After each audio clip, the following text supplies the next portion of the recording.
here today has four basic qualities. Everyone has basic qualities. Whether you're here or watching or listening, wherever you are, there are four qualities that every human being possesses. The first one is ability. Ability. Everyone possesses ability. Never think for a moment that people are useless. Everybody has ability. Ability. The second thing that we all have is attitude. Everybody has an attitude. You have an attitude. Everyone has an attitude. The third thing that we all have is character. Character. Character. We all have character. And the fourth thing that every human being possesses is personality. Personality. I'll break them down again and make some description that I believe will be of benefit to you. These four qualities everyone possesses: ability, attitude, character, and personality. So if I may put it in clear words, ability, what is it? In simple terms, ability is what you are capable of. Your capability, what you are capable of. When we say somebody has an ability, that means this person has some capabilities. You are capable of doing things. Everybody can do something. God gave everyone capacity or ability. You have the capacity to function in your sphere. The second thing is everybody has an attitude. What is an attitude? Attitude depends on your perception. Whatever you perceive, your perception brings out your attitude. Your perception brings out your attitude. When I perceive something to be good or somebody to be nice to me, my attitude towards a person will be what? Nice. Your perception brings out your attitude. Everyone has attitude. Some people have attitudes that are positive, and some people have attitudes that are what? Negative. That's why we at times say, I don't want to see your bad attitude. But often people don't talk about your good attitudes. But everybody has good attitudes, but also your capacity of having what? Bad attitude. So we talk about first ability, what you are capable of. The second one is attitude, it's your perception. And the third one is character. What is character? In simple terms, character is who you are when no one is watching. That's your character.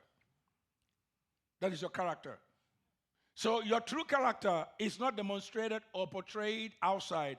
Your true character is in your home or within the confinement of those who know you well. Oh, you don't know my uncle. Oh, you really don't know. You don't really know my father. You don't know my mother. You really don't know my son. You don't know my daughter. Why? Because outside, they may not actually put on that negative character. They'll put on the good character. So we talk about character. Now, it is interesting about life. At times we confuse character. We confuse character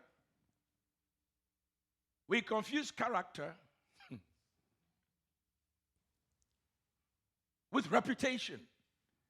Character and reputation are two different things. You see, the fact that you have reputation, good reputation, doesn't mean you have character. You may have reputation as a successful person. You may have reputation as this. Reputation is what people think of you, but character is who you know to be when nobody even knows you that way. And usually those who are closest to you may know bits of your character. We're talking about association by choice. And the fourth one is personality. What is personality? Personality is who you are. Simple. This is your personality. There are some people, you just see them and say, man, their personality shows out. You meet a little child, they say, man, this child has personality. This child happy. This child is this. Oh, you meet an adult. This person has this personality. I mean, personality sets people up. And most people with good personality attracts relationships or friendships easily. Some people here have abilities, they have good attitudes, they have good character, but they don't have personality. And when nobody sees your personality, it'll be difficult for people to associate with you or identify you as someone that they should stay close to. I want to tell you honestly, when you look at what everyone possesses, you could take it beyond yourself. Remember that everyone here has a friend or friends. Some of you here have a friend or friends. So when you find people who says, I don't have friends, normally it could be true to a point, but they really have friends. Some people don't have human beings as friends. They have their cats and their dogs as friends. Some have their couch as friends. Some have their television as friends. Some have their wine bottle as friends. Anything can be your friend, and everybody here has a friend. Are you getting it? Yes. We're talking about association. So if you have a personality that is bubbly, you attract people. In fact, you can become the center of attraction wherever you go. Your personality brings people close to you. Personality is necessary. Everybody has it. But it's how you use it. And the way you use your personality will determine whether you attract people or you expel people. And let me make this point. You see, when you get older or you're getting older, you realize that your popularity reduces. You are popular at a certain point, and in your life, you peak out. And when you peak out, you find out that people who used to be around you when you were young or when you were popular are no longer there. And you almost have to ask yourself, who are the people that I can rely on? Or where are my associates? Those who used to hang with me. And every stage that you go through in life, you find out that you either maintaining or losing. You either maintaining or losing. You can't manage what you've lost. You can only manage your expectation. But what you have gained is what you can manage. When we talk about faith, I really want to make some points, and I want to bring your mind to it. We see Jesus. Jesus Christ has a personality. He has a character. He has an attitude. And he has ability. That is why when people see him, especially those who needed help, whether they are sick or demon-possessed even, they are attracted to him because his personality draws people in instead of expelling people. Now, it is interesting. Today, the church or today believers, some have ability to preach. Some have character. They are separate from everyone else. And some have good attitudes. But a funny thing is, some of them don't have good personalities. Why? Jesus Christ attracted people. People who were broken. People who were sick. People who were outcast. People that society cannot reach out to. His personality gave them comfort. So when they saw him, they didn't run away from him, they ran towards him. Now look at the church today. Most of the people in the church expel people, cannot deal with people, cannot hang with people. And we keep them away when the personality of Jesus draws them in. Who is wrong? Something is wrong with the church. Something is wrong with many believers. Their personalities push people away. Some people cannot get close to you, not because you don't have the ability, not because you don't have attitude, not because you don't have good character, but because your personality is such that people cannot feel comfortable in your presence. They feel guilty when they are with you. They feel condemned when they are with you. They don't have the confidence to come to you to get help. If sinners felt comfortable with Jesus, but feel uncomfortable with our churches today, it is a sign that our personality has become a hindrance. Many times, your attitude, many times, your abilities to digest the Word of God, or your character to maintain a certain status or lifestyle for which people see you as one who is great. This person will never do this. But your personality will keep people from the house of God, will keep people from the mercy of God, will keep people from the point of acceptance. Everyone has a friend, as I said, and everyone, and also others have friends. And what do we do in life? We tend to be very familiar, or people tend to be familiar in attitude, character, ability, and personality to the people with whom they associate or spend time with. You always hang with your kind. Oh, I just don't deal with these people. They are too below me. These people don't have resources. These people don't have education. These people they don't speak like me. They don't act like me. I hang with certain type of people. Somehow you associate by choice.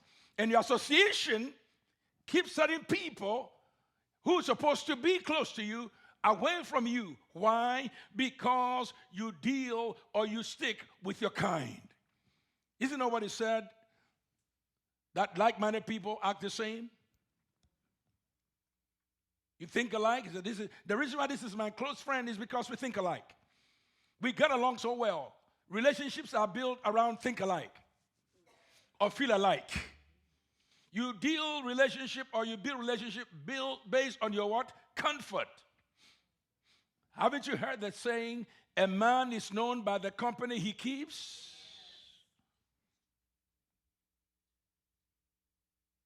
Show me your friends and I'll tell you who you are or who you are going to be.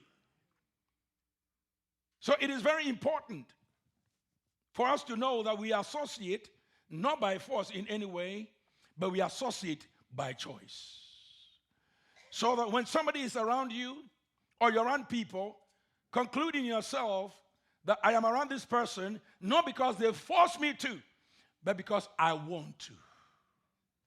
It is my choice to be with such person. Now, if it is true that it's our choices to hang with people of such, that we should understand that our choices should not make us condemn them when they need us the most.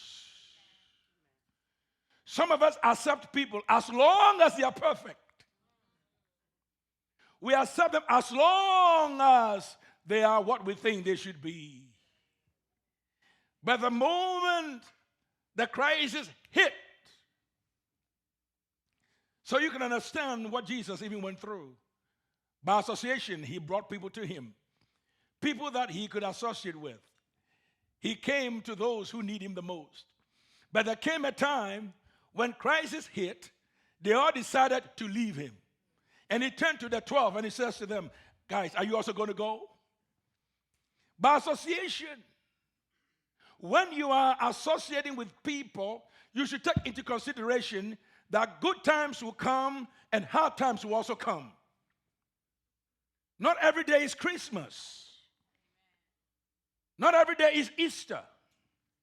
But when you associate with people, you have to conclude that your association with them means that when they go through the valley and shadows of death, you are going to be there with them the best you know how and provide them the assistance that they need, so at least when they recover, they will help others.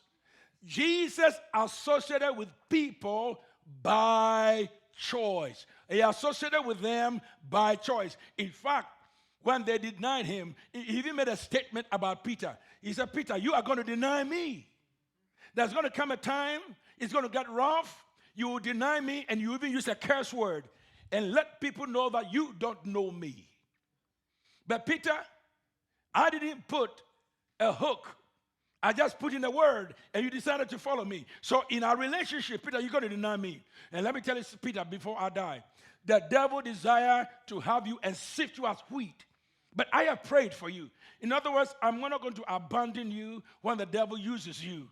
But I will stand and make sure that you are strengthened so that when you become strong, you help the rest who may come to you with what? Weakness. This is association by choice. Most of us don't know how to do that. Most of us don't even want to get close to it. You are only as close to people who are perfect. You are only close to people who have no challenge. You're only close to people who are always rich. You're always close to people who have some food to give you. You're always close to people who meet your criteria. Let me show you an example. When we talk about association by choice and show you who Jesus is, because we talked about ability, we talk about personality, we talk about character, and we talk about attitude. Jesus had all of these playing at once. Matthew chapter 4. Matthew chapter 4. Let's look at it. Matthew chapter 4, verse 18, 19, 20, 21, and 22. Matthew chapter 4. Watch this.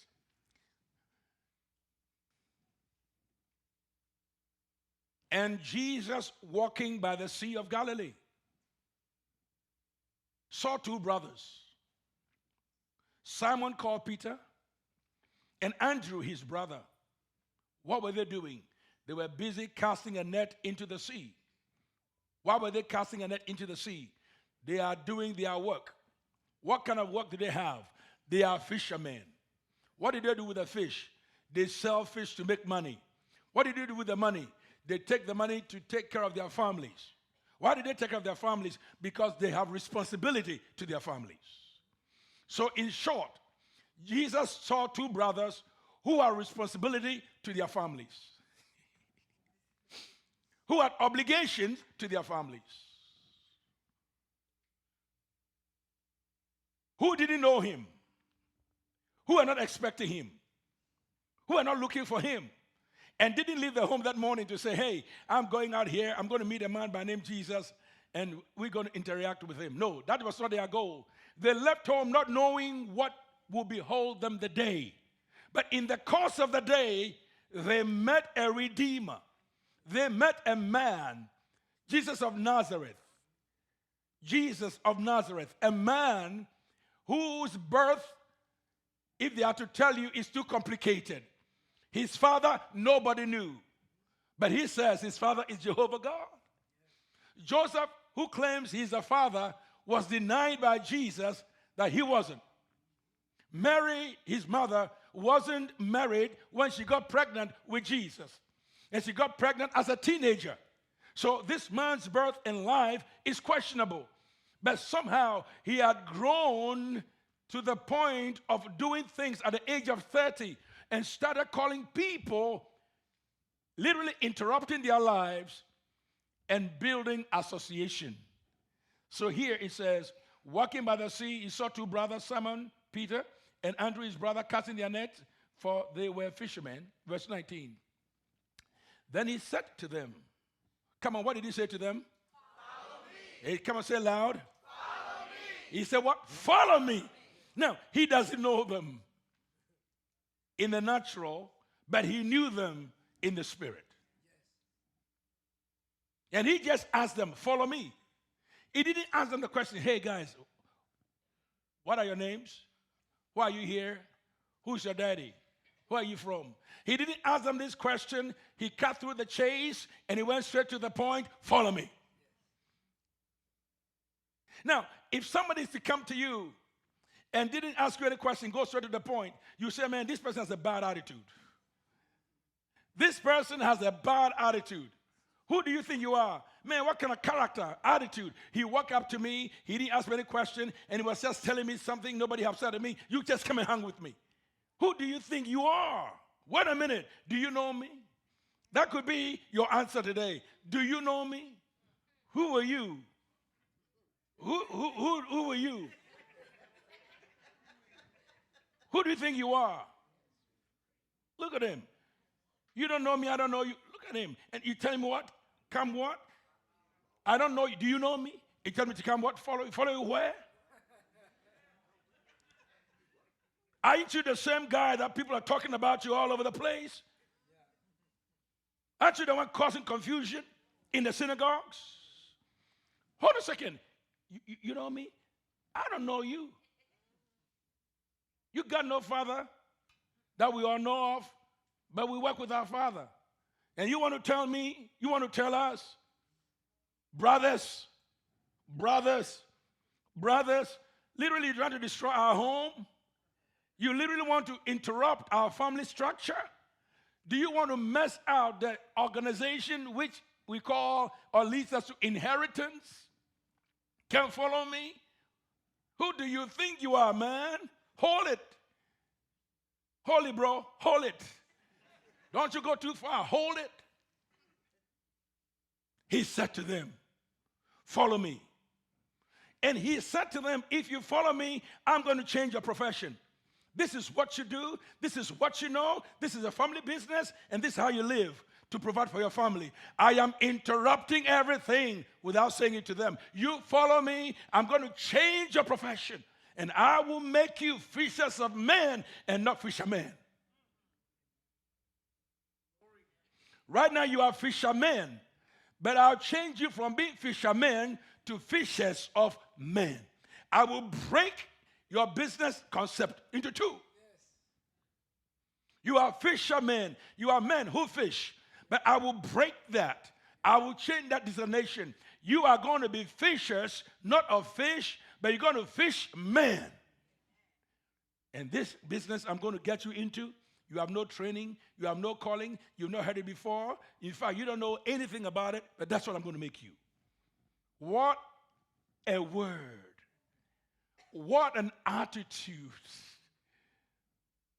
What a courageous man. How he spoke.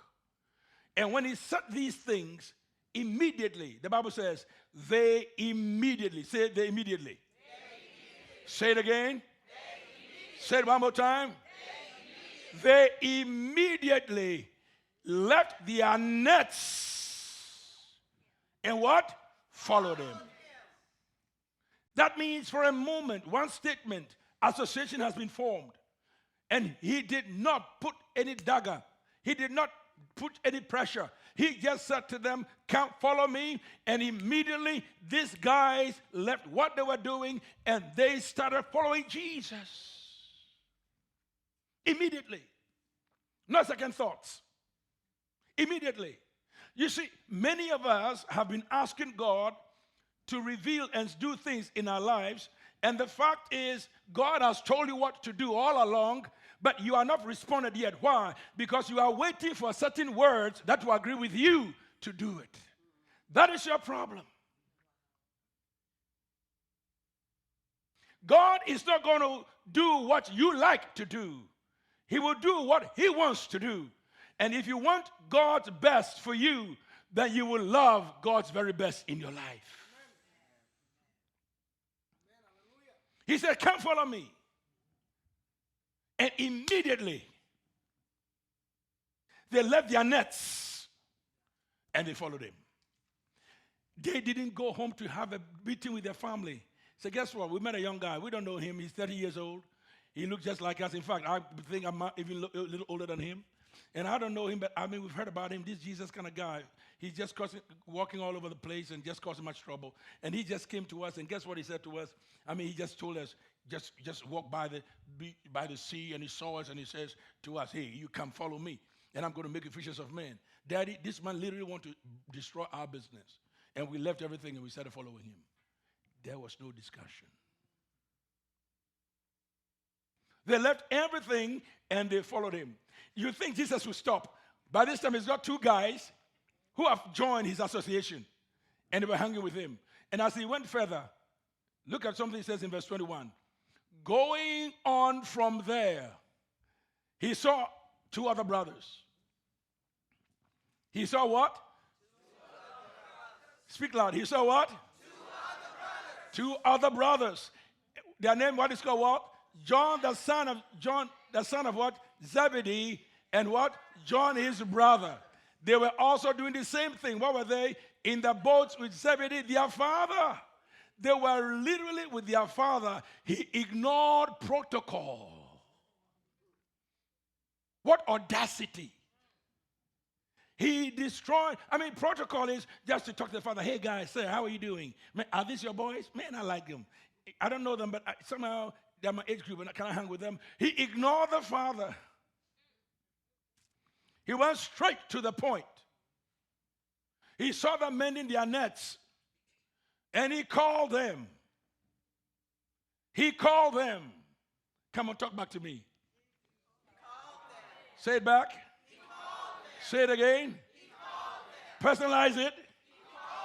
Say it again. What I want you to know is this: God wants to personally interrupt your life by certain relationships he will bring to you. Because this relationship will take you where you need to be. So your name will remain in the history of life, and that you will not become a forgotten entity. Let's go further and listen to what happened, the conclusion of that.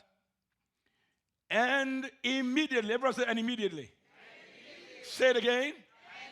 One more time. And immediately these guys also left their father, their boat and their father. Their boat and their father. They left their business and their authority. They left their business and their inheritance. They left their business and their blessing. They left their business and the man they honor, so that their blessing will be perpetual. They left everything. That's association. And what did they do? They followed him. I want to challenge you. You see, many times we try to add God onto our projects. We want to do what we want to do and ask God, I'm inviting you to join my project. So I'll make you the general manager of my project. You like it or not. If you like it, fine. If you don't like it, stay there. The time that it gets worse, I'll come back to you.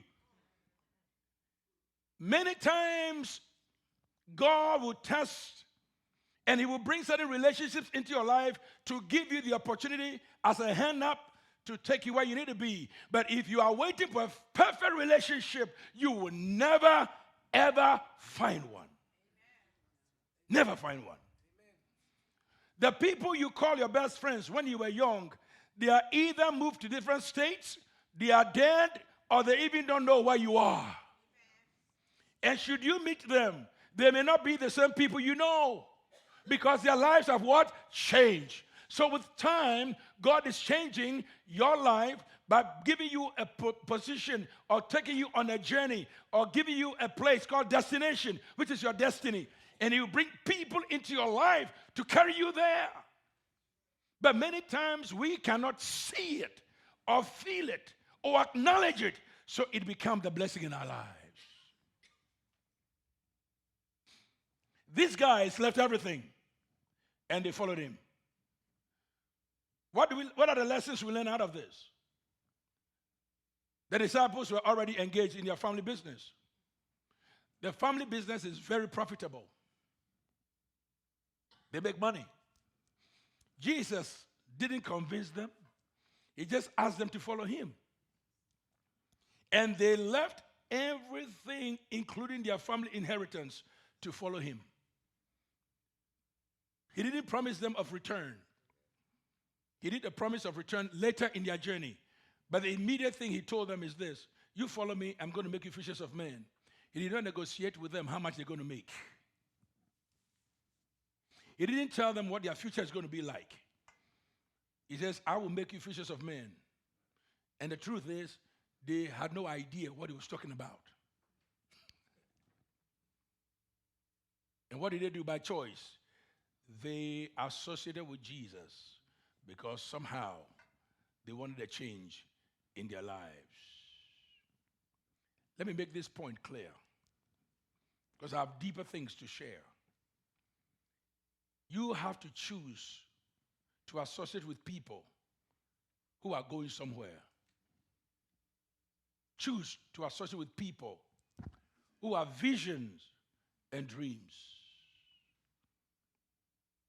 Even if their vision and dreams are unrealistic, hang with them. At least they will inspire you to have a future or to think progressive.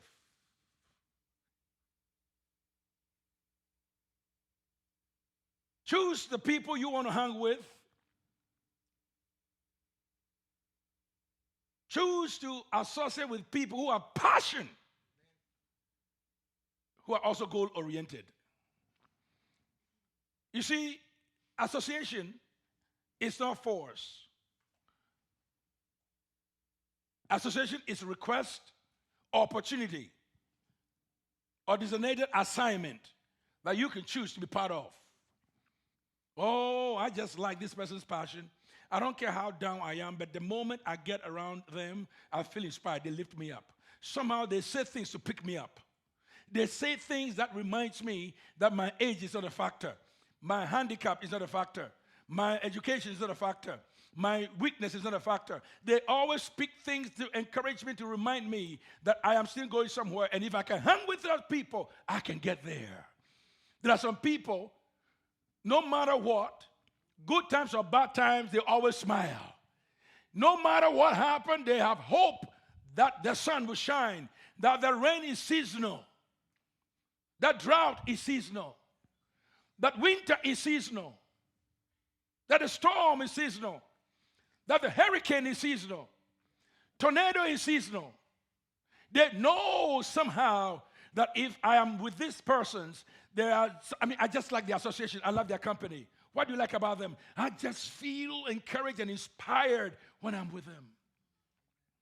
They don't have anything to show, but they believe in everything that they are about to come into. Somehow they have confidence. They have peace. It's association by choice. You have to choose to associate with people who have faith. If you choose to be with people who have doubts, it's your problem, it's your curse. But if you choose to associate with people who have faith, it's your blessing. And you have to choose to associate with people who have positive attitude. Positive attitude. Some people have positive attitude, and you just, no matter what, you could just tell that this person's got positive attitude.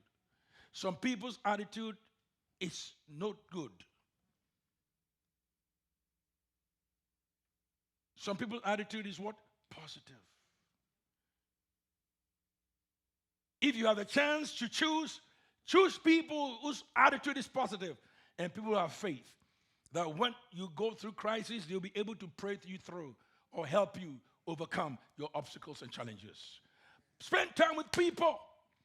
Oh, well, you know what? For me, I just know I belong to. Listen, there are so many associations you don't have to be part of. There's some associations that you are part of. There's nothing wrong with it. The associations that are licking their wounds and never tell you when your wounds are healed. There are certain associations you go there to consider yourself a victim and not victorious. There are certain friendships and associations you get to. What happens is a misery kind of association. Why do you spend time with lepers? You are not a hero in lepers' colony, but you are surely a hero in the land of the normal physical faculties together, and you are doing things that they can't do. You have to associate yourself with people who will literally bring the best out of you. People who love God and are led by the Spirit of God. These are the people you have to associate with. And if you do so, I promise you, you'll go far. Let me make this point. By association, Jesus gives people the right to choose to accept or to reject. Choose is association. I just choose to be with you. You know, I mean, it isn't what makes amazing in relationships. I choose to hang with you. When I married you, or when I decided we're going to marry, I didn't know that you got all this mess. But the moment I realized that you got this mess, I believe I prepared myself to handle your mess. So let's go together.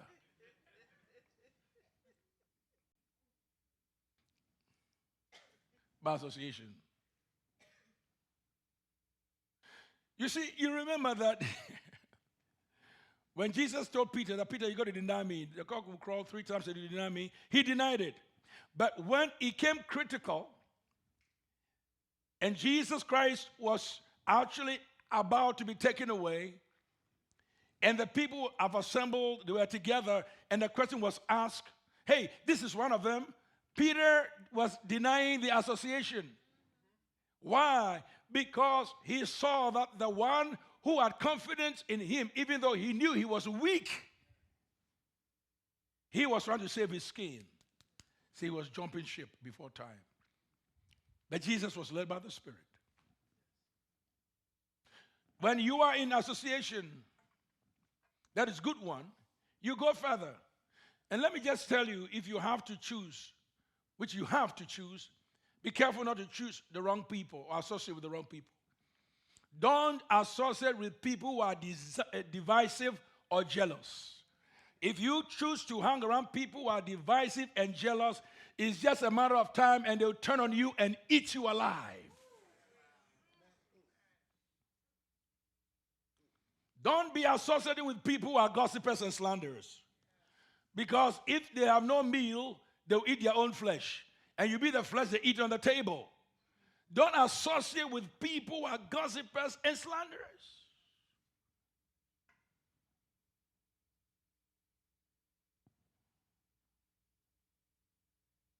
I want to associate with people that always can see positive things. They don't look at things, the glass half empty. They look at the glass always as half full. Because when I'm with them, I know that they will inspire me. When I'm with them, I leave the place very inspired. I leave the place very motivated because I know that they put something in me. Don't eat your bread with slanderers and gossipers. And don't drink your Kool-Aid because the Kool that you drink is not an aid. It's not a Kool-Aid. Don't drink your Kool-Aid with people who eat you up on top of it. You have to choose the people you associate with. Don't associate with evil thinkers or wicked people. If you associate with evil thinkers and wicked people, they will harm you in the end. And I'd like to make this point. Don't associate with deceptive or dangerous people. They will harm you. Association by choice is critical.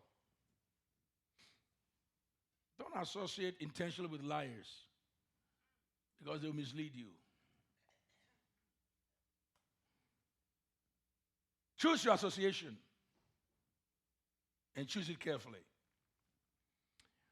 You see, there are so many blessings that comes out of association. That is why certain associations are necessary to have. In fact, do you know how credit union came about? Credit union is association of religious people or groups who want to circulate benefits among their own group. That's association. When there's association, they have a common goal and objective. And this is what happens. But where there's no association, you are a loner. And where you are a loner, the wolves get you too easily. Listen, it is always said that when you go out, go in twos. Why did God send them in twos? Why did Jesus send them in twos? Because when one is weak, the other will be strong. But any person who works alone, who have no association, they are a prey to the lion. Let me also say this. It is only a tired goat that will invite a lion for lunch. Because when a goat is tired, the lion doesn't have to run after them. They are just next to a roar.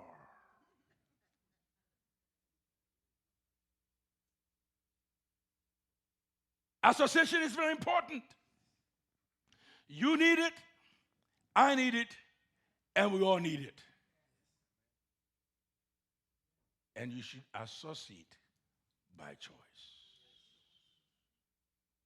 What are you? And who are your associates? I'll pick it up in the second service. And I'll tell a story that if you hear, it will grab your heart. A true story that will hopefully help you to think differently, think outside the box, and understand the importance of association. I'll pick it up in a minute. Will you raise your hands? Come on, son. Raise your hands. And whilst your hand is raised, my only prayer for you today with your hand raised is that, Lord, no, I'm praying for you.